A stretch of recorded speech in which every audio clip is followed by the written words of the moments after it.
you're involved in drug dealing, anti-money laundering, financing terrorists, you will be hunted by the authorities, independent of if you pay in dollars or in bitcoins or in cupcakes or whatever you use. So the problem is that you cannot regulate Bitcoin today in terms of the money laundering, in terms no, but it's of the terrorism. activity that is going to be clamped down, independent of which currency you use. Yeah, Jennifer.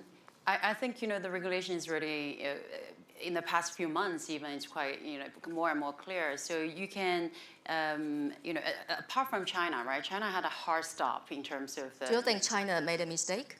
I think for where China is right now, perhaps China needs to give a hard stop in terms of ICOs, right? But over longer term, we keep hearing that PBOC has been contemplating issuing state-issued blockchain-powered cryptocurrency.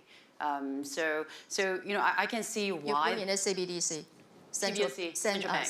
You mean the central banking digital currency? Yes. Okay, we'll talk about that later on. With that, I think it's actually very valuable for PBOC, right? You can have perfect capital control, right? You can have perfect, tax system to collect the tax, right?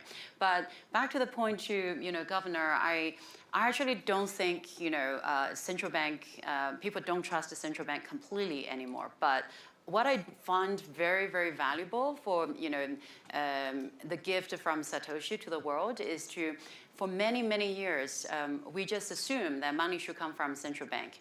But because of Bitcoin, because of cryptocurrency, it really provoked a lot of people start to think, what is money? Where money should come from? How much our money should be appreciated or depreciated? I think that kind of debate is healthy. Yeah, very good. And also a very quick question for Jennifer. Do you have trust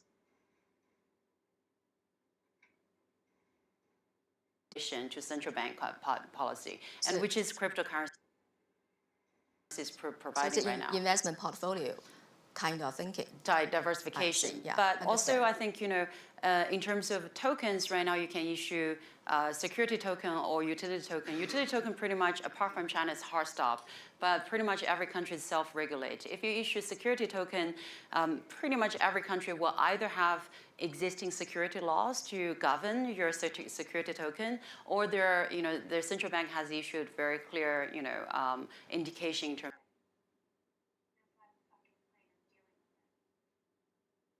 of how you regulate security token. Professor, please. Relating to regulation, I was recently involved in discussion with the Chicago Mercantile Exchange about creating a futures market. Now, regulators had to approve the futures market in Bitcoin.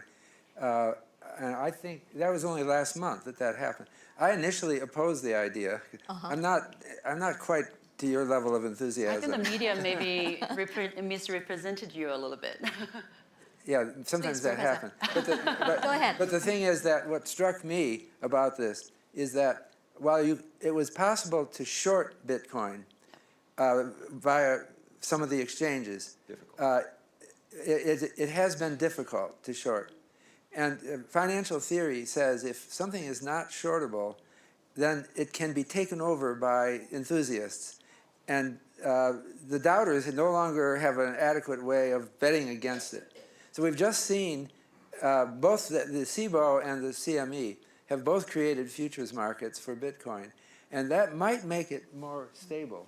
Now, in fact, when people ask me, should I invest in Bitcoin, I have a follow-up question. Long or short, what are you thinking of? And I can't really know with certainty what which is your is the view, right long one. or short, at this moment? Hold. I would say long, but not more than you can afford to lose.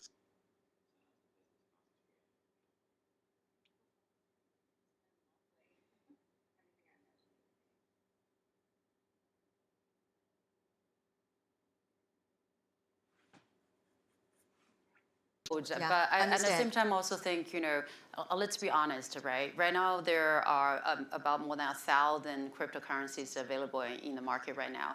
I would say 1995, and perhaps even a higher number of those cryptocurrencies would not be around in 3 years' time, because a lot of those companies took this window of opportunities, issued their token with a very simple business idea and put into a white paper. So essentially, they are using seed stage, VC, angel stage business proposal to seek IPO level of fundraising. And I think that's not going to end well.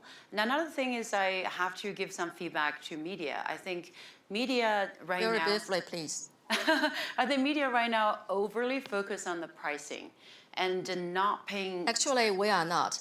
You mentioned the central bank digital currency. We have just published an article from the deputy governor of the PBOC, and he declared that the forward thinking of the CBDC plan in China by the PBOC. And you talk about the blockchain technology. Right. But according to the plan from the PBOC, they said that maybe we are not going to use the blockchain as the as the technology for the CBDC in their plan. So, Governor, you also have an e-corona plan. So, what kind of technology are you going to utilize? I'll talk a little bit about that. So, it has a different, completely starting point, the research project we run at the Riksbank. And the starting point we have is that technologically and legally, it become very easy in Sweden to live completely cashless.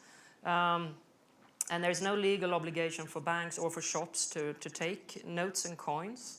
And it's very easy to use cards and instant payment apps. So we see a rapid decrease in the value of circulation in notes and coins. And as a central bank, we are sort of neutral about this. We think that people should be able to use the payment methods that they find safe and efficient, as long as they're safe and efficient.